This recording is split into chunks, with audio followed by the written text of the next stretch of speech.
일본이 그 엔저를 계속 하는데 지금도 일본 자민당 내에서도 금리 올려라고 또 외치는 사람도 있어요. 자, 그래서 금리를 올리는 순간 어떻게 되냐? 완전히 디플레이션으로 갈 가능성이 상당히 농후한 거예요.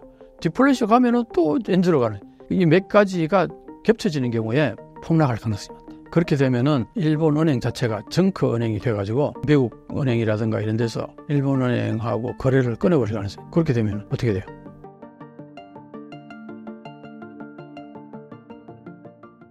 네, 안녕하십니까. 신사임당 시청자 여러분. 지난번에 뵙고 오늘 두 번째 또 찾아뵙게 됐습니다. 오늘도 잘 부탁드리겠습니다. 지난번에 일본 엔화 하락 시작도 안 했다라고 말씀해 주셨는데요. 정말 그 이후로 달러당 160엔을 뚫으면서 크게 하락했습니다. 어떻게 알 수 있으셨나요?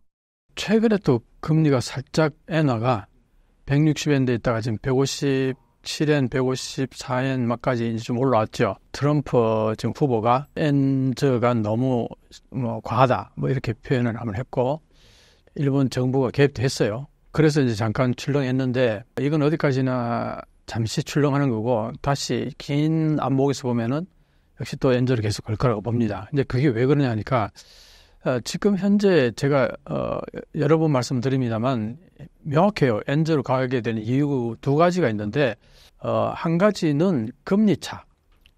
대표적인 게 이제 달러하고 엔화의 금리 차. 달러 금리가 5.5, 지금 5.5에서 9월쯤에는 한번 내릴 수 있지 않을까 이런 얘기가 이제 나오기 시작했어요. 왜냐하면 미국의 물가가 조금 잡히기 시작하니까. 그렇게 되면은 이제 그때 내린다 하더라도 0.25 내지는 0.5, 많으면 0.75 이 정도거든요. 그런데 이제 내가 볼 때는 올해 내로 두 번 내리기는 어려울 것 같고 한 번쯤이라고 본다면은 그래봤자 5% 정도는 차이가 날 거란 말이에요. 근데 현재 일본에서도 이달 말쯤에 뭔가 어떤 은행에서 일본 은행에서 뭔가 새로운 방침이 나올 거예요. 장기 국채를 지금까지 일본 은행이 계속 6조엔 가까이 사들였는데 이제 그 액수를 좀 줄인다. 줄이게 되면은 이제 금리 올라가는 현상이 이제 있는 거죠. 그런 의미에서는 그 부분이 지금 초미의 관심사들. 시장에서는 이번에 일본 은행이 7월 말쯤에 회합에서 장기 국채를 일본 은행이 얼마나 덜 사들일까. 지금까지 많이 사들였는데 그게 이제 많이 사들인 것 자체가 비정상적이었던 거죠. 그래서 지난번에 일본 은행이 이제 정상화 가게 되면서 마이너스 0.1 금리를 올렸단 말이에요. 그 일환으로 YCC 곡선을 폐기했단 말이에요. 폐기를 했지만 사실상 1% 이상 올라가게 되면은 역시 일본 은행이 국채를 많이 사가지고 더 이상 올라가지 않도록 컨트롤하겠다. 그런 얘기를 했는데 그러니까 시장에서 그게 뭐야? 정상화한다더니 바뀐 게 별로 없잖아. 이렇게 해서 여전히 엔저로 가기 시작했어요. 그래서 일본 은행이 이번에 7월 말에 이제 모임에서는 이 장기 국채를 얼마나 덜 사느냐, 많이 줄인다, 사는 양을 줄인다. 이렇게 되면 이제 이 금리 올라가는 효과가 있어가지고 엔저로 가는 방향에서 엠고로 갈 수 있는 방향이 된다 이거예요. 근데 그 부분이 지금 초미의 관심사고, 자, 요게 이제 금리 차로 이제 보는 건데.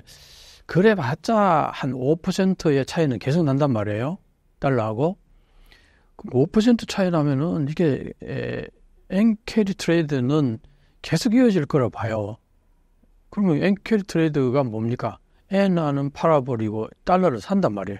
그러니까 엔화의 가치는 떨어지는 거고 달러 가치는 높아지는 거고. 이게 지금 현재 달러 금리하고 엔화 금리의 차가 적어도 5% 차이가 난다 이 말이에요. 이게 엄청난 거 아닙니까? 그러니까 이제 이것 때문에 계속 엔저로 가는 하나의 큰 동력인 거 현재. 또 하나는 이제 뭐냐니까 일본 경제의 기초 체력을 얘기를 해요.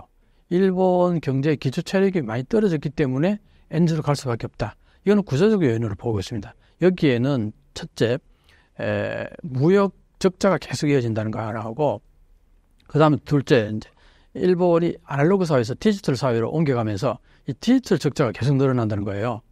그 디지털 적자가 이게 만만치 않습니다. 이 부분이 굉장히 크고요. 또 하나는 지금 예를 들어서 일본 그 주식이 이제 많이 오르니까 근데 내용을 살펴보니 대부분 외국인 투자자들이 많았다는 거 아닙니까? 그러니까 일본 입장에서는 자, 엔저는 계속 가는데 일본의 가계자산이 대부분 보면은 현금, 예금 이 두 개가 많았단 말이에요. 이게 50몇 프로 넘었단 말이죠. 그러니까 현금은 장롱 속에 넣어두는 장롱의 예금이고 은행에다 이제 넣어놓는 걸 뭐 예금이라고 볼 수 있는데 이 현 예금이 많았는데 이게 어떻게 해요? 엔저가 계속하니까 이게 놔두면은 자산이 수축되는 거잖아요. 떨어지니까 이걸 이제 투자해라. 그전에는 이제 왜 그렇게 현 예금이 많았냐니까 현금이 특히 이제 장롱 속에 많이 쌓아둔 이유가 금리가 거의 없으니까 은행에 넣어놔도 별 그게 없단 말이에요. 근데 은행에서는 예를 들어서 은행이 파산할 경우에 1,000만 원 이상은 보증을 안 해줘요. 이제 이런 부분 때문에 그러니까 이제 일본의 이제 장노년층에 보면은 과거에 일본이 잘 나갈 때 그때 돈을 많이 벌었던 사람들이 많을 거 아니에요. 그래서 일본은 사실 한국하고 달리 일본은 장노년층이 오히려 돈을 많이 가지고 있어요.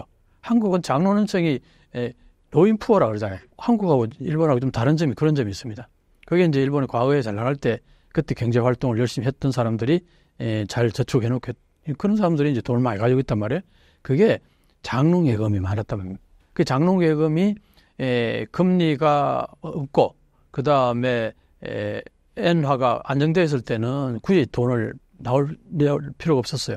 근데 이제 이 금리가 팍 떨어지니까 한번 생각해보세요. 1달러당 110엔 하던 게 150엔, 160엔 되면은 가지고 있는 돈이 한 30-40% 줄어든 거랑 마찬가지인 거예요.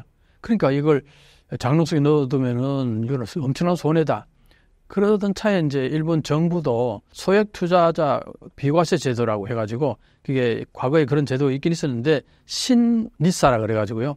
그게 이제 비과세 제도, 소액 투자자 비과세 제도, 소액 투자자 비과세 제도를 활성화시켰어요. 그래서 이게 구하고 신이라고 부르는데 그래서 거기에서 이제 적극적으로 주식에 투자해서 지금 일본 주식이 오르고 최근에 주식이 오르는 투자를 해서 거기 노후 자금을 그렇게 수축시키지 말고 적극적으로 잘 활용하라 이런 차원에서 신니사 정책을 폈는데 이게 이제 일반 개개인이 다 직접 투자하기는 그렇잖아요. 이렇게 신탁 투자에다 맡겼는데 이 신탁이 주로 어디다가 투자를 하냐니까 미국 주식에다 투자를 많이 해요. 그 미국 주식에 투자를 하게 되면 어떻게 됩니까? 그 금액에 예를 들어서 그 신니사 정책에 통장을 개설한 사람들이 엄청나게 늘어났다 그래요. 근데 그게 실린 금액들이 어느 정도냐니까 한 6조 엔 가까이 된다는 겁니다. 뭐 그것도 안팎이니까 뭐 굉장히 유동성이 있는데 한 6조 엔 정도인데 그 6조 엔 정도에서 한 60% 이상이 미국 주식에다 다 투자를 한다는 거예요. 그럼 어떻게 됩니까? 또 달러를 사야 될 거 아니에요. 엔화를 팔고. 이것도 엔즈로 가게 되는 하나의 큰 요인이라는 겁니다. 여기에서 또 한 가지 이제 우리가 주시해야 될 게 뭐냐니까 일본은 해외 자산이 전 세계 1등이라고 할 정도로 해외 자산이 많잖아요. 그게 이제 왜 그러냐니까 과거에 85년도에 플라자 합의 때 엔화가 급격히 상승하다 보니까 그러니까 1달러당 240엔 하던 것이 한 2년 만에 1달러당 120엔으로 완전히 그 엔고가 돼버린 거죠. 그 엔고가 되니까 어떤 현상이 벌어졌느냐. 자산은 엄청나게 팽창이 됐는데 수출 가격은 완전히 뻥튀기 됐잖아요. 그 수출 가격이 뻥튀기 되니까 이게 수출 경쟁력이 떨어질 거 아니에요. 그러니까 그때 대기업들이 대부분이라 해도 과언이 아닐 정도로 해외에다 다 나와버렸어요. 공장을. 해외 투자하게 된 거죠. 그런데 그렇게 해서 이제 해외 자산이 많다는 거예요, 일본이. 그러면 어떻게 해? 일본 내부는 공동화됐다는 얘기를 합니다. 해외 자산이 많은 대신에 일본은 공동화됐다는 거예요. 공동화라는 게 뭐냐니까 수출 기업들이 별로 없는 데다가 전부 대부분 내수시장에 지향하는 중소기업들이 대부분 경제 주체라는 거죠. 근데 이 일본 국내 시장이라는 게 뭐 어떠냐 하니까 노령화에다가 저출산이 되니까 이게 이중으로 시장이 자꾸 축소가 돼요. 노령화 되면 뭐 아무래도 소비가 줄어들 테고 저출산이 되니까 소비가 줄어들 테고 그러다 보니까 시장이 자꾸 축소되잖아요. 그런데 가만히 보면은요. 일본의 중소기업들 수는 그렇게 줄지 않아요. 도산이 그렇게 많지가 않다는 거예요. 상대적으로. 그건 뭘 말하느냐니까 기업 수는 많은데 시장은 축소되면 어떻게 되겠어요? 좀비 기업이 많이 양산되는 거죠. 그런데 이 좀비 기업들이 그렇게 많음에도 불구하고 쓰러지지 않는 이유가 일본 정부가 여러 가지로 편의를 봐주고 그 기업들에게 저리로 영자도 쉽게 해주고 이렇게 해서 스포트를 많이 해주니까 이제 그게 유지가 되는데 이게 일본 경제에 있어서 상당히 독소적인 요소를 가지고 있다는 거예요. 왜냐하면 적극적으로 경쟁을 해서 경쟁하면은 경쟁력이 있는 기업은 살아남고 경쟁력 없는 기업은 도전하고 그럼 여기 있는 노동자가 생산적인 높은 기업으로 새롭게 이직을 하고 해가지고 여기에서 이렇게 부가가치가 늘어나고 이게 긍정적으로 돌아가는데 사실은 부가가치가 별로 높지 않은데도 불구하고 퇴출도 안 하니까 거의 임금은 안 올려주고 이게 아주 만연화되어 있어요. 그러다 보니까 좀 우울하죠. 기업들이 안 그러면 기업이라는 거는 조금씩이라도 성장을 해야 되잖아요. 성장해서 새로운 직원도 새롭게 충원도 하고 그러면서 새롭게 뭔가 활성화되고 이런 게 있어야 되는데 일본의 국내 시장을 주무대로 하고 있는 중소기업들은 이게 시장이 자꾸 조금 축소되니까 이게 참 애매한 거예요. 이게 그래서 전체적으로 기업이 이익을 많이 못 남기니까 임금을 많이 못 올린다. 임금 많이 못 올려주니까 어떻게 되느냐? 이게 시장이 활성화되지 않는 거예요. 그러니까 이렇게 디플레이션이 된다는 거죠. 이런 어떤 메커니즘 때문에 일본이 그동안 오랫동안 잃어버린 30년 그러고 그랬는데 지금도 거기에 대해서는 크게 변화가 없어요. 이런 부분도 하나 있고. 그래서 이제 국내는 그렇고 그래서 이제 해외에 많이 나갔잖아요. 해외 자산들이 거기서 돈을 많이 번다고요. 2023년도에 뭐 35조 엔 정도 이제 벌었다 그러는데 그 35조 엔 중에서 돈이 들어와야지 현금으로 벌 때 수지가 맞는 거 아니에요. 그 벌은 달러가 국내에 들어와서 그걸로 엔화를 사야지 엔화가 가치가 높아질 거 아니에요. 그런데 해외 투자했던 돈이 대기업들이 주로 해외에 나가가지고 돈을 벌면은 거기서 재투자한다는 거예요. 그럴 수밖에 해요. 거기서는 돈을 많이 버니까 근데 이제 예를 들어서 베트남이라든가 태국이라든가 말레이시아라든가 동남아 쪽으로 주로 많이 갔단 말이에요. 거기에서는 지금 아시아 국가 신흥국이라고 그래서 있을까? 계속 경제가 팽창돼 나가잖아요. 젊은 사람도 많고. 그러다 보니까 거기에 재투자하면 돈을 더 많이 벌 수 있는데 일본 국내 시장은 자꾸 축소되는데 굳이 일본에 들어오겠냐요. 일본에 다시 돈이 들어와서 재투자를 해줘야 되는데 돈이 안 들어오는 거예요. 일본으로. 그럼 어떻게 돼? 해외에 나갔던 돈은 국내로 거의 안 들어오는 거예요. 거기서 재투자하거나 아니면 사내 유보금을 쌓아뒀다가 뭉치 돈으로 이제 재투자한다든가 뭐 이런 식으로 하기 위해서 해외에서 번 돈이 달러가 일본 국내에 들어와서 엔화를 교환해줘야 되는데 그래야지 엔고 쪽으로 갈 수 있는 동력이 생기는데 이게 별로 안 들어온다는 거예요. 한 전체의 30% 채 안 들어온다고 합니다. 35조 엔을 벌었다 치면 한 10조 엔 정도밖에 안 들어온다는 거예요. 그러니까 이게 이제 경상수지로 봤을 때는 흑자가 많이 난 걸로 수치상으로 나타났는데 현금으로 환산해 보니까 이게 적자가 되는 거예요. 메커니즘이. 그러니까 현금으로 적자가 된다는 것은 그 나라의 화폐의 가치가 조금씩 떨어진다는 얘기거든요.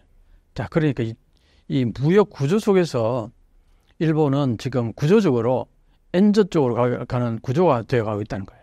거기에 아까 말했던 무역 적자도 계속 일어나고 있고 그 다음에 무역 적자가 일어나는 이유는 간단해요.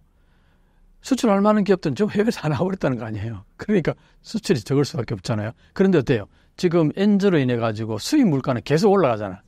그러니까 이게 같은 물건을 들여오더라도 가격은 뻥튀기 된단 말이에요. 돈을 더 많이 지불해야 되잖아요. 엔저를 들었으니까. 이게 국내로 들어오면 어떻게 될 것 같아요?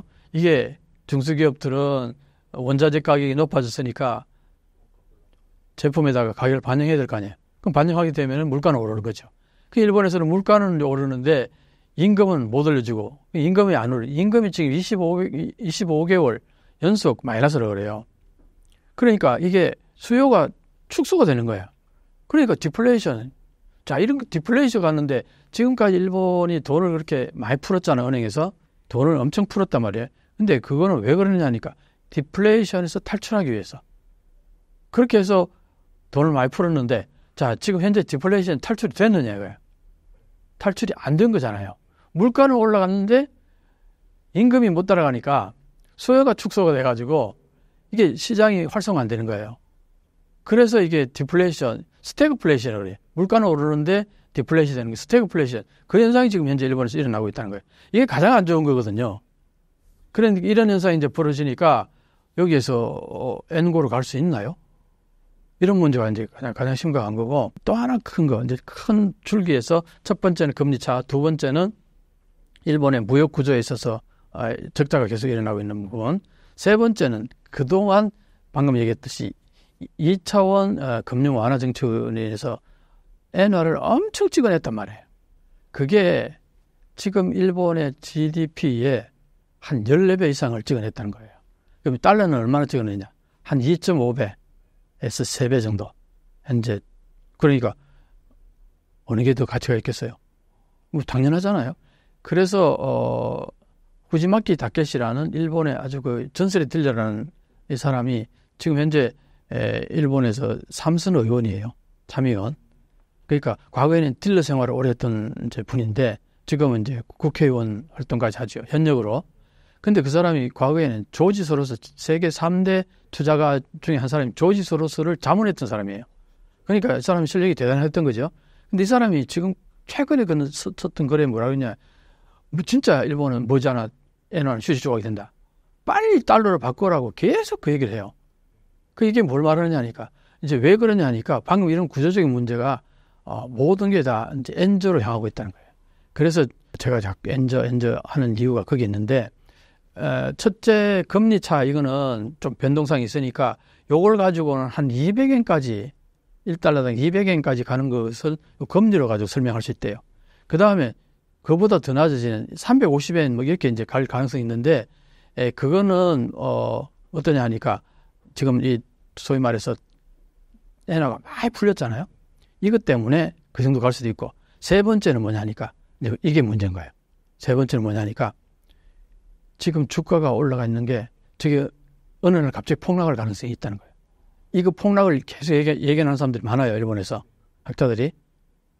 왜냐하면 일본의 경제가 좋아져서 저게 올라갔으면은 쉽게 떨어지지 않겠죠. 근데 문제는 뭐냐. 해외 자금이 유입됐다가 해외 자금 한꺼번에 쑥 빠져나갈 가능성이 충분히 있다는 거예요. 특히 중국 자금이 많이 들어왔던 게 중국 정치가 요즘 많이 좀 변동성이 있잖아요. 그러면 중국 자본이 쑥 빠져나갈 가능성이 있다는 거죠. 이제 그런 거 하고 또 하나는 해외 투자가들이 일본에 투자했던 게 뭐냐니까 엔저로 지금 현재 내려온 상황 자체가 비정상적이라고 보고 이게 머지않아서 정상적으로 140엔대, 130엔대로 돌아갈 거다. 그런 어떤 기대 심리가 있어요. 그 기대 심리 가지고 주식을 사는 거예요. 현재 주식 가격이 엔저로 인해서 싸게 느껴지는데 이걸 사놓으면은 얼마 있다가 이게 엔고로 가게 되면은 환차익을 누릴 수 있다는 거예요. 그러니까 그걸로 가지고 일본 지금 주식을 많이 샀다는 거예요. 그런데 가만히 보니까 엔고로 갈 가능성이 별로 안 보이는 거예요. 그럼 이게 이제 어느 정도 가다가 지쳐서 포기해버리는 순간 주식 다 팔고 싹 빠져나갈 가능성이 있다는 거예요. 자, 이게 있죠. 이거하고 또 하나는 이제 일본이 그 엔저를 계속 가는데 금리를 올려. 지금도 일본 자민당 내에서도 금리 올려라고 또 외치는 사람도 있어요. 자, 그래서 금리를 올리는 순간 어떻게 되냐. 완전히 디플레이션으로 갈 가능성이 상당히 농후한 거예요. 디플레이션 가면은 또 엔저로 가는. 이게 금리를 올리는 건 순간적으로 엔고로 갈 수는 있을지 모르지만 장기적으로는 오히려 엔저로 가게 되는 하나의 그 기폭제가 될 수 있다는 거예요. 이렇게 종합적으로 봤을 때 이 세 가지가 동시에 주식이 폭락하고 그 다음에 뭡니까 엔저에다가 또 아까 뭐 하나 있었나 이 몇 가지가 겹쳐지는 경우에 폭락할 가능성이 많다. 그렇게 되면은 일본 은행 자체가 정크 은행이 돼가지고 미국 은행이라든가 이런 데서 일본 은행하고 거래를 끊어버릴 가능성이 있다. 그렇게 되면은 어떻게 돼요? 지금 러시아가요 달러 끊어버렸잖아요. 거래를. 그럼 어떻게 해요? 러시아는 달러가 없으면 수익을 못 하잖아요. 그런데 뭐가 있습니까? 석유가 있어요. LNG 가스가 있어요. 그걸로 물물 교환이 충분히 가능해요. 그러니까 러시아는 달러 거래 중지해도 전혀 문제가 없어요. 전혀라고 하기는 좀 그렇지만 크게 문제가 없어요. 근데 일본은 어떠냐? 일본은 달러가 끊기는 순간 아무것도 없어요. 물물 교환할 만한 게 일본의 내부에. 그럼 그때 이제 난리가 난다는 거죠. 그럼 하이 인플레이션이 온다는 겁니다. 하이 인플레이션이 뭐냐? 순식간에 10%, 20%, 30%, 80%, 100%, 150%. 이걸 계속 경고를 해요. 경종을 울립니다. 아까 후지마키 다케시라는 전설이 들려는 사람이. 그게 최근에 나온 기사에서 그랬어요. 그게 나는 그분의 기사를 쭉 계속 팔로우하고 있는데 2년 전부터 일본 엔화는 뭐잖아 휴지 조각이 된다. 2년 전부터. 그 대표적인 하나의 그 바로메터로서 뭐냐니까 일본 은행의 총재가 작년에 바뀌었는데 작년 4월 달에 바뀌었는데 그때 그 은행 총재가 보통 은행 총재 명예직이기도 하고 연봉도 높을 거 아니겠어요? 누구나 다 하고 싶어 하겠죠? 그러다 보니까 이제 일본 은행에서 성장해온 사람이나 일본 재무성에서 이 금융 관련했던 이 관료 이 양측에서 번갈아 가면서 일본 은행 총재를 맡았어요. 서로 하려고 그러니까 교대교대를 하라. 그랬는데 지난해 4월 달에 바뀔 때는요. 구로다 총재 밑에 부총재로 있던 아주 뛰어난 분이 있는데 이분이 총재가 될 것이다 하고 대부분 예측을 그렇게 당연시해 하고 했었는데 이 사람이 달아나 버렸다는 거예요. 총재를 안 맡고 후지마키 다케시의 표현이냐면 이 사람이 달아나 버렸다는 거예요. 왜? 앞으로 5년 내에 임기가 5년이거든요. 앞으로 임기 내에 일본인 엔화가 휴지 조각이 될 가능성이 높다. 그 얘기를 한 거예요. 후지마키 다케시가. 그럼 그 후지마키 다케시는 어떤 근거로 얘기했냐? 방금 이런 얘기를 한 거예요. 금리를 1% 올리면은 28조 이상의 이자가 발생한다는 거예요. 일본은행이 지불해야 될. 왜? 일본은행이 안고 있는 국채가 규모가 너무나 커가지고 그 이자를 지불해야 되잖아요. 근데 장기금리는 그래도 10년 후에 돌아오니까 뭐 10년의 유예기간이 있다 칩시다. 근데 단기금리 1% 올리는 순간 바로 돈을 지불해야 되잖아요. 이자를. 그게 1% 올리면 28조 늘어난다. 이자가. 28조 엔이면은 일본 은행이 현재 안고 있는 자산이 10조 엔에서 12조 엔, 뭐 그 사이일 거예요. 그럼 어떻게 됩니까? 뱅크랍이 되는 거죠. 일본 은행이 지불 불능 상태에 빠졌다. 그렇게 되면 어떻게 되냐? 해외 은행들이 일본 은행을 정크 수준으로 랭크로 매겨버리는 순간 이 달러하고 거래를 중지시켜본다는 거예요. 이걸 후지마키 다케시는 계속 강조를 해요. 이럴 가능성이 충분히 있다. 이건 언제 그걸 X데이라고 그래요. X데이가 언제 올지 모른다. 정말 듣고 있으면 섬뜩해요. 근데 그게 그 사람이 국회의원이죠. 현재 일본의 현역 국회의원이죠. 그 다음에 전설에 들려라 그랬죠. 조지 소로스 자문해왔던 사람이에요. 그러니까 이 사람의 말은 그렇게 가볍게 지발할 일이 아니라고요. 근데 그 사람이 얘기한 대로 지금까지 엔저가 계속 온 거예요. 그 사람이 2년 전부터 엔저로 간다고 계속 얘기를 했어요. 1달러당 350엔까지 간다. 그런데 얼마 전에 그 아베가 살아있을 때 그런 얘기 했다는 게 최근에 이제 언론에 나타나가지고 뭐라 그러냐니까 1달러당 300엔으로 이렇게 엔저가 되면은 도요타 자동차가 불티나게 팔릴 거다. 그런 인식을 갖고 있었어요. 그 일본 총리가. 그러니까 그게 자민당 정치가 하잖아요. 그 자민당 정치가 중에 엔저를 굉장히 고대하는 사람들이 많은 거예요. 그러니까 정부하고 이제 일본 은행하고 그런 부분들이 항상 갈등을 일으키는 부분이 있어요. 그런 부분들 때문에 그게 이제 소위 말하는 일본 말로 하면 혼내잖아요. 일본의 혼내. 속마음. 그 속마음이 뭐냐니까 엔저를 가기로 바라는 거예요. 그게 한마디로 말하면 이렇게 얘기할 수 있어요. 과거에 플라자 합의 때 1달러당 240엔 했던 게 1달러당 120엔으로 2년 만에 폭등을 했잖아요. 가격 엔고로. 그 때문에 대기업들이 전부 해외로 다 나가버리고 일본 내에 공동화돼 버리고 일본 내에 투자를 안 하고 이런 문제들. 그래서 일본이 오랫동안 침체가 됐다. 이 얘기를 하니까 그럼 어떻게 되겠어요? 그걸로 돌아가면 되는 거 아니에요? 논리적으로. 그러니까 지금 현재 1달러당 240엔까지 갈 마음도 있는 것 같아요. 이게 현재 이걸 명시적으로 얘기할 수는 없어요. 물론 그 명시적으로 얘기했다는 난리 나죠. 일본 국민들 입장에서는 완전히 알거지가 되는데 과거에 완전히 플라자 합의 때문에 일반 국민들 완전히 덩실덩실 춤을 췄잖아요. 어느 날 갑자기 내 재산이 2배로 뻥튀기 된 거 아닙니까? 그러니까 그때 일본은 완전히 그래서 그게 버블인 거죠. 그랬던 게 그때 사실은 일본 국민들은 돈을 앞당겨 빌려다가 대잔치를 벌린 거였어요.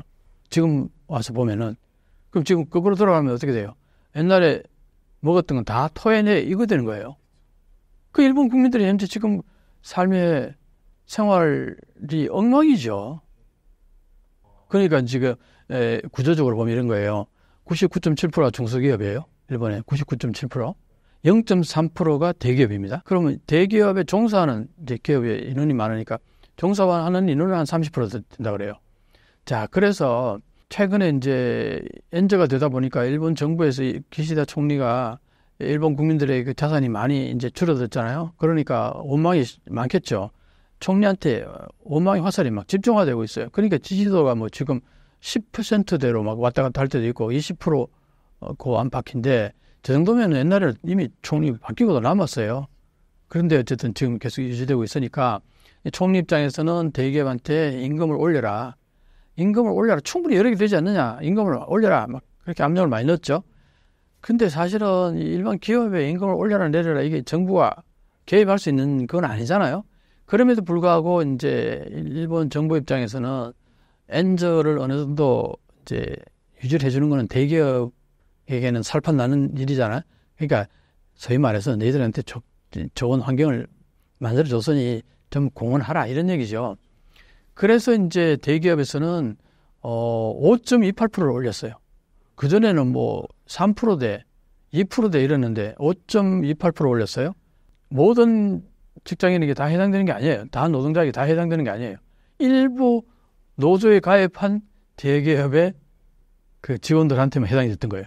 그러니까 전체 통계를 따져보니까 그게 5.28%의 임금을 올려받는 사람은 전체 노동자의 11%, 12% 채 안 되는 거예요. 그러니까 임금을 많이 올렸다고 일본 정부는 막 선전하는데 실제 노동자들의 삶의 질은 별로 나아진 게 없는 거죠. 물가는 많이 올라가고. 거기다가 중소기업은 더더욱 대기업만큼 못 올리잖아요. 그러니까 이제 그런 부분들, 중소기업도 사실은 노조 가입된 데만 좀 많이 올리지, 노조 가입 안 된 데에서는 그렇게 많이는 못 올리는데, 이제 이런 건 있어요. 딴 데는 임금을 올리는데, 우리 기업만, 우리 회사만 임금을 못 올리면은, 여기 인재가 딴 데로 빠져나갈 가능성이 있잖아. 그 빠져나가지 못하게 하기 위해서 울며 겨자 먹기로 임금을 올리는 기업들이 그렇게 많답니다. 중소기업들이. 이익이 남아서 올리는 게 아니라, 이거 안 하면은 있던 직원이 한 사람, 두 사람 빠져나가 버리면 소규모 기업들은 한두 사람의 영향력이 크단 말이에요. 새로 뽑는다는 게 쉽지 않잖아요. 그러니까 그걸 잡아놓기 위해서 임금을 올리는데 그 수준이 그렇게 높지는 않지만 그래도 어쨌든 올리기는 올린다. 그래서 전체적으로 보면은 25개월, 26개월 가까이 실질 임금은 마이너스 0.7% 뭐 이렇게 계속 마이너스라는 겁니다. 그러니까 일본 국민들 전체적으로 보면은 죽을 맛이죠. 일부 대기업은 완전히 뭐 동네 잔치를 벌여도 충분히 벌일만 할 겁니다.